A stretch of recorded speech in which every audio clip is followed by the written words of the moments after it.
Senator Harris, you have also been quite critical of Vice President Biden's policies on race, specifically on the issue of busing in the 1970s, having benefited from busing when you were a young child. Vice President Biden says that your current position on busing, you're opposed to federally mandated busing, that position is the same as his position. Is he right?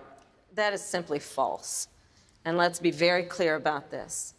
When Vice President Biden was in the United States Senate working with segregationists to oppose busing, which was the vehicle by which we would integrate America's public schools, had I been in the United States Senate at that time, I would have been completely on the other side of the aisle. And let's be clear about this. Had those segregationists their way, I would not be a member of the United States Senate, Cory Booker would not be a member of the United States Senate, and Barack Obama would not have been in a position to nominate him to the title he now holds. And so on that issue, we could not be more apart, which is that the Vice President has still failed to acknowledge that it was wrong to take the position that he took at that time. Now, I would like to also talk about this conversation about Eric Garner, because I, too, met with his mother. And one of the things that we've got to be clear about is that this President of the United States, Donald Trump, while he has been in office, has quietly been allowing the United States Department of Justice to shut down consent decrees, to stop pattern and practice investigations. On that case, we also know that the Civil Rights Division, this is important, the Civil Rights Division of the United States Department of Justice said charges should have been filed, but this United States Department of Justice usurped, and I believe it is because that president did not want those charges to go forward, and they overrode a decision by the Civil Rights Division of the United States Department of Justice. Under my administration, the Civil Rights Division will reign, and there will be independent investigations. Vice President Biden, I want to give you a chance to respond to what Senator Harris just said.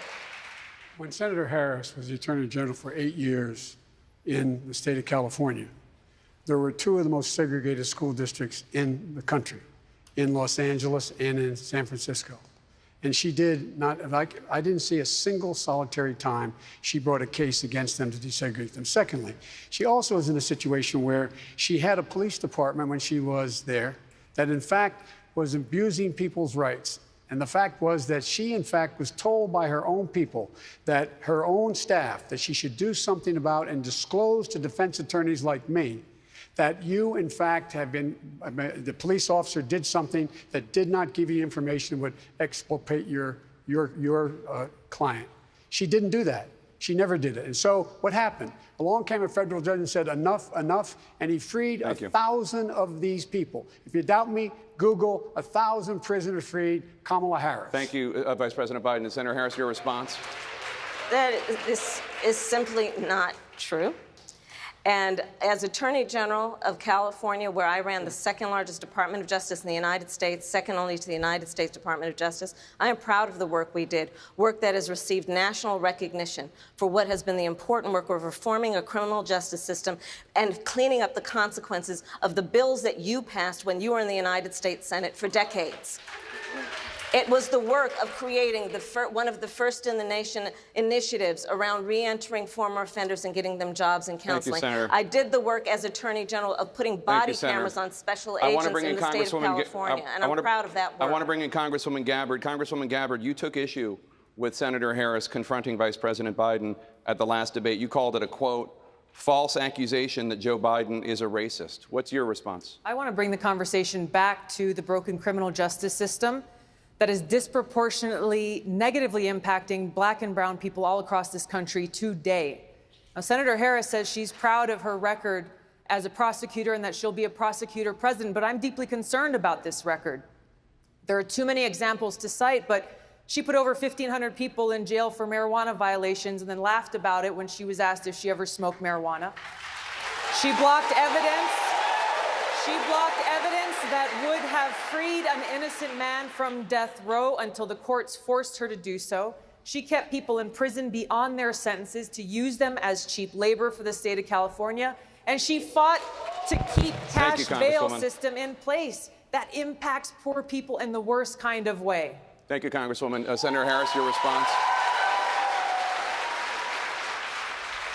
As the elected Attorney General of California, I did the work of significantly reforming the criminal justice system of a state of 40 million people, which became a national model for the work that needs to be done. And I am proud of that work.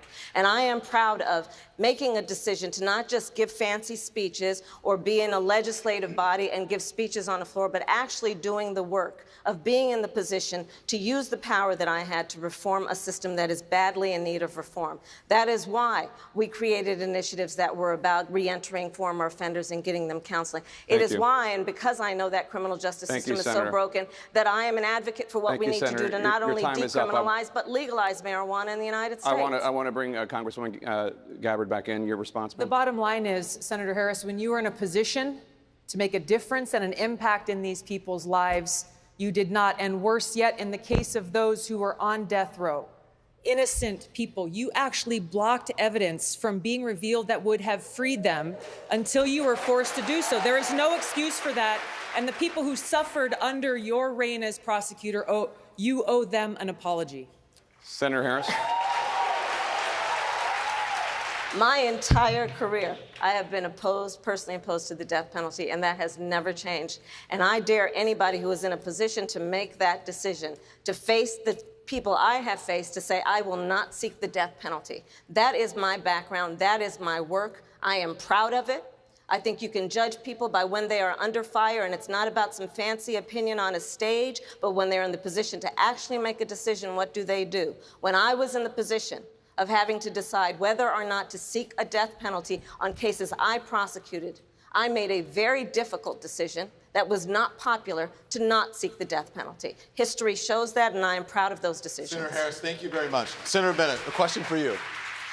Why are you the best candidate to heal the racial divide that exists in this country today, which has been stoked by the president's racist rhetoric? Yeah, first of all, the president's racist rhetoric should be enough grounds for everybody in this country to vote him out of office. That one thing alone should be enough. Second, Don, I want to answer your question by tagging on the conversation we were just having.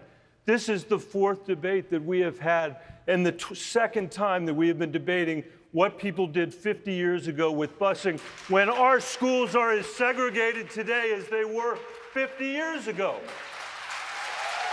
We need a conversation about what's happening now. And when there's a group of kids in this country that don't get preschool through no fault of their own, and another group does, equal is not equal. And we've got a group of K-12 schools that are good because families can spend $1 million, and you've got the Detroit public schools that are as segregated as they were. Equal is not equal. And let me tell you something else, Don. I believe you can draw a straight line from slavery through Jim Crow, through the banking and the redlining to the mass incarceration that we were talking about on this stage a few minutes ago. But you know what other line I can draw?